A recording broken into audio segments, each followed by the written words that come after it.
Assalamu alaikum. Today we are discussing the laparoscopy, how it evolved from the open surgery to the laparoscopy, and then how is it progressing, and how we need to remain focused on the progression of our endoscopic surgery. So the advanced laparoscopic urology, the techniques, the trends, and the transitions from conventional laparoscopy to AI-driven robotic systems. I'm Dr. Akhtar Nawaz Aurakzai, and today this is our topic. So there was an evolution of minimal invasive urology. It is called the shift from a 3D tactile field to a two-dimensional endoscopic view. So it was moving from the open large incision surgery to keyhole surgery. So it has got its own advantages as well as disadvantages. The key milestones are that the first laparoscopic nephrectomy was performed in 1991 to the current status of 2026 standards of 4K 3D visualization. And the goal is to achieve the same oncological and functional outcomes as the open surgery, but with a lower morbidity. So the advantages are not only the smaller incisions, but the advantages are also the superior outcomes even. And there is better vision, a better visualization and magnified view. You can go to the hilum directly, and you can identify even the smallest of vessels, even the tiniest of structures in laparoscopy as compared to the open surgery. But the main disadvantage is that there is no tactile feedback sensation, so almost 40% of it is lost. However, our aim is to compensate for that, and that's how the laparoscopy is developing. So here you can see the large incisions for nephrectomies. It's maybe a right simple nephrectomy as well as the radical nephrectomy. You can see both the diagrams, and here you can see these are my cases. Here you can see that it's a right-sided nephrectomy with only a 2 to 2.5 centimeter incision, and then on the other side you can also see a very small incision. So it is a better cosmetic outcome. Here on the left-sided image, you can see a very small 2-stitch incision and then small 5 millimeter incisions.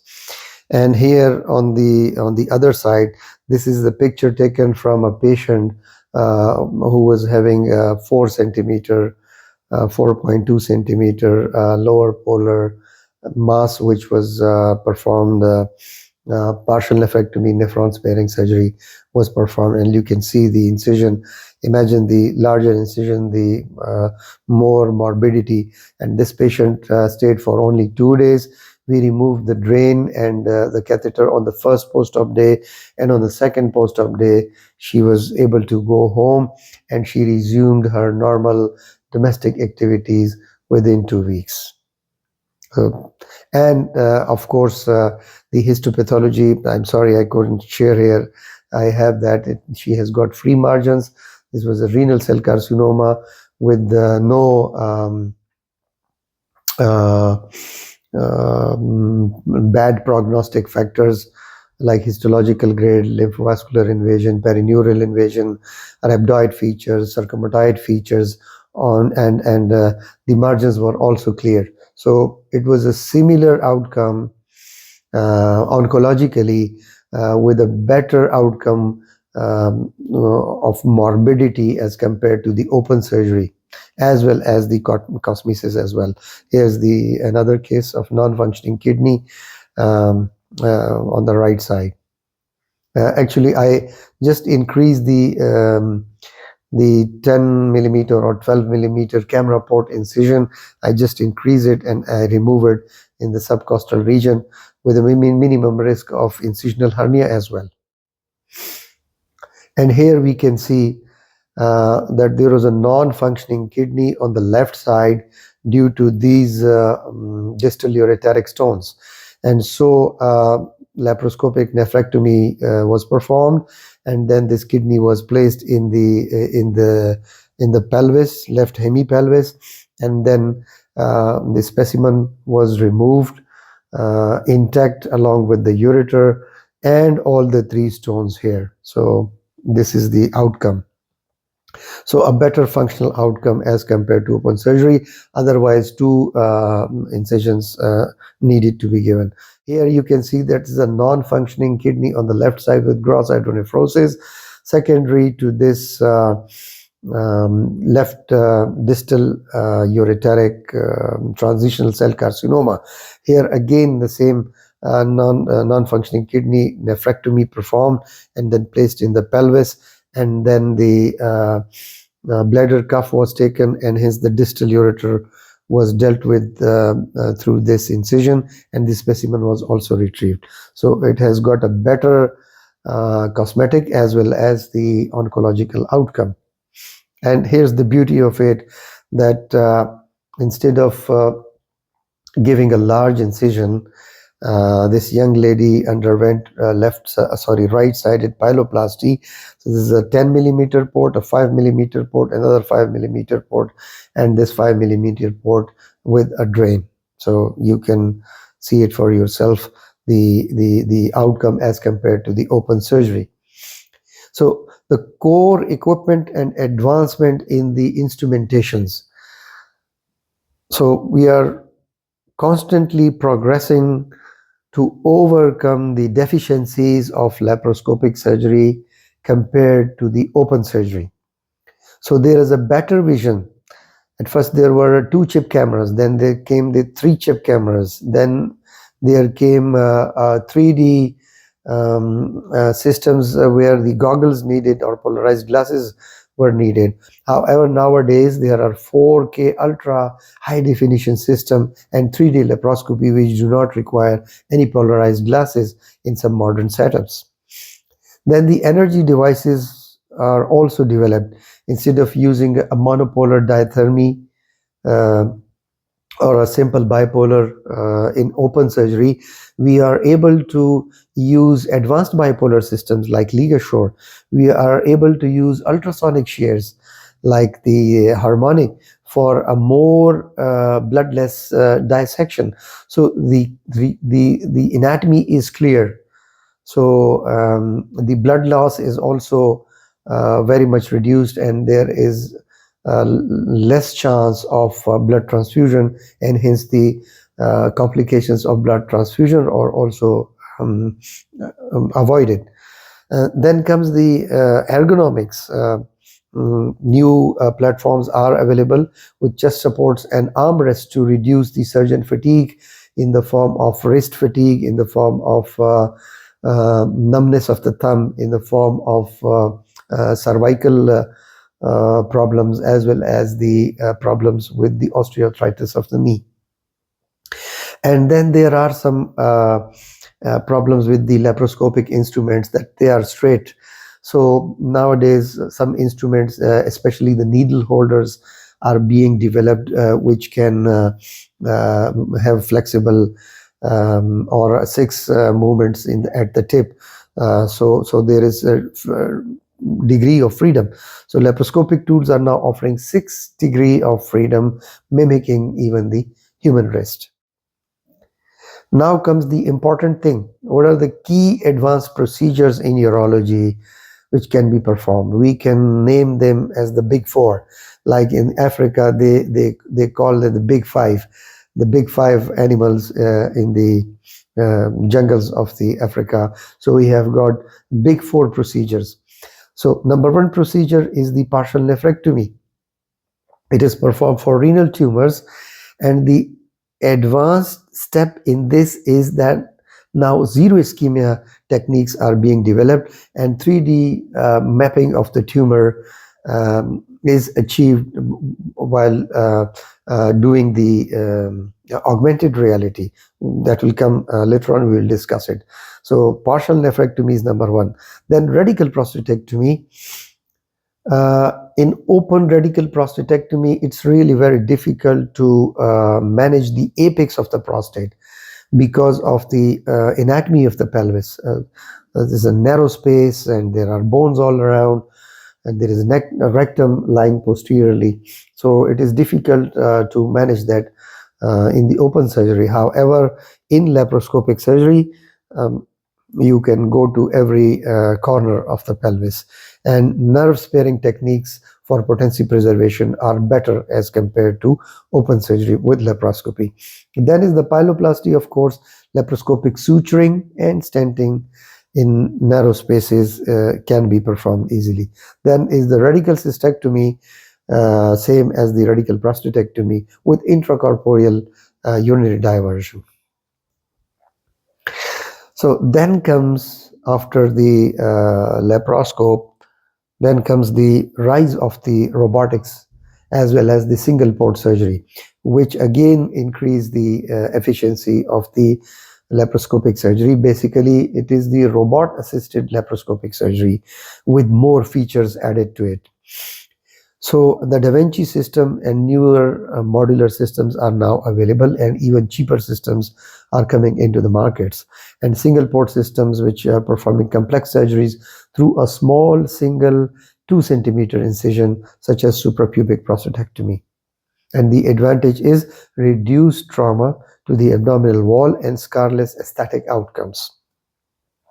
Here you can see on the left side the position of the wrists, but the instrument remains the same. Then here you can see the position of the wrist, the position of the hand, the position of the metacarpophalangeal joints. Here you can see. And this is replaced by, you can see, a very free range of movement of the tip of the robotic arm. Here you can see how the console or the instrument is being controlled just by finger and a thumb without even stressing the metacarpophalangeal joints, the wrist joints, or the elbow joints. So it is, the robot is actually being loved by the human hand as well. So a combination of the human hand as well as the robot is going to be a lovely combination. So this is the outcome. You can see how the movements of the robotic arms can help you while you are controlling just by your finger and thumb. So these are another demonstration. Here you can see the cervical, the elbow, and all these posture and ergonomic problems with laparoscopy. You can see the numbness of the thumbs here in laparoscopy. Look at the surgeon's position here, and look at the assistant's position here in laparoscopy in the pelvis, a pelvic procedure. Here you can also see the problems. However, these are now easily replaced by, you can see where is the assistant sitting, very much away from the surgeon, and the surgeon is sitting not even scrubbed, so he can have a cup of coffee while performing a difficult procedure. He can wait for 5 minutes, he can take rest and then start again. And here you can see the assistant nurse. Here the same, well, the assistance is not needed, so the surgeon is performing on Da Vinci robotic platform. But here on the right side, even that ergonomic has been overcome by MDPI system of the robotic procedures. So look at the evolution. So now the 2026 frontier, the artificial intelligence and augmented reality. We can use artificial intelligence in the augmented reality, and we can highlight the vascular anatomy in safe zones in real time while performing the procedures.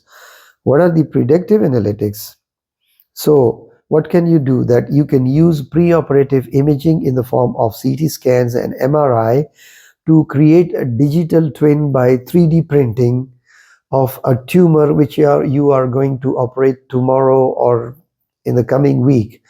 So you make a 3D print of that tumor and that kidney, and then you do rehearsal on that on the robotic system, so that when you go to the real patient, the real scenario, you are already, and your brain is already trained for that. Look at that achievement. So this is called a digital twin. And autonomous steps, emerging artificial intelligence features that assist in precise tasks like suturing and stapling. The robot can autonomously guide you towards the correct steps and make you not commit the mistakes which you are prone to commit. So that would reduce the complication rate as well. So here you can see that it's the tumor, and there is the fusion of the actual view and the view of the MRI or the CT scan, and hence it is augmented for you. Here again you can see that there is a tumor, and this tumor, this is the actual operative view, which is enhanced by augmented reality, and you can see which artery is supplying it and which vein is draining it. Here there is a lower polar mass which has been 3D printed, or which has been augmented in the what do they call, the virtual reality, and the surgeon is practicing in virtual reality to how to operate that. And this is the actual operative image. Here you can see which artery, which branch of the artery is exactly supplying this mass, and you can achieve better free margins with less damage to the tissue. And you can also selectively or very highly selectively clamp only that artery which is supplying the tumor, so that there is zero ischemia to the remaining of the kidney, hence reducing the chances of acute tubular necrosis and better renal functions postoperatively. Here again, upper polar mass, the same thing, the additional artery, accessory artery, which is supplying, which may be missed if you do not have this augmented reality.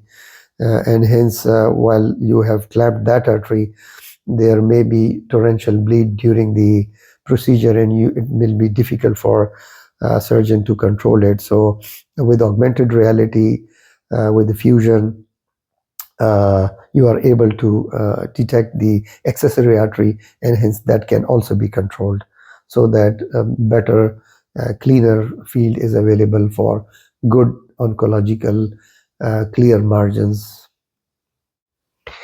So here's the EPIC, a surgical robot, has just completed an operation with a nearly total autonomy, that is zero human intervention. So what are the challenges and complications? There is a learning curve. There is high technical demand for intracorporeal suturing, and that can be overcome by practice, practice, and practice. So it is not a big problem to overcome. Then there is the physiological impact, the effects of carbon dioxide, pneumoperitoneum, and Trendelenburg positioning on cardiovascular health.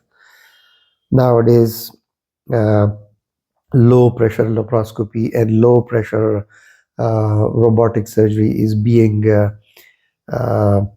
performed, especially in Turkey.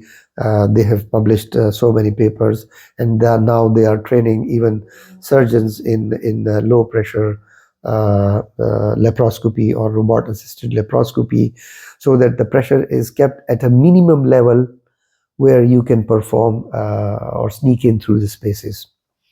So the effect of carbon dioxide or the pressure is reduced on the body. And iatrogenic risks, so long as the surgery lives, complications will also live. However, these complications can be controlled by all the things that we have already mentioned in the presentation previously. So bowel injury, vascular injury, and port site hernias can all be dealt with extremely easily. So what's the conclusion of all these things? And what's the future outlook? Laparoscopy, my dear friend, is no longer an alternative. It is the standard of care. If you see the guidelines, the American guidelines, the European Association urological guidelines, in every procedure where there is an open procedure, you will see that the standard of care is laparoscopy. And robotic surgery is the standard of care in specialized centers.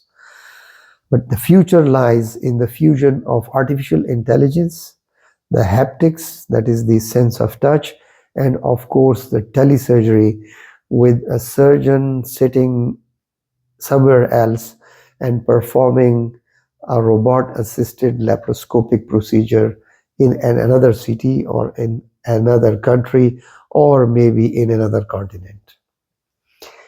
So that will be all from today. Please, I hope you like this lecture. Please uh, subscribe to the channel so that you are aware of more lectures in future. Thank you very much.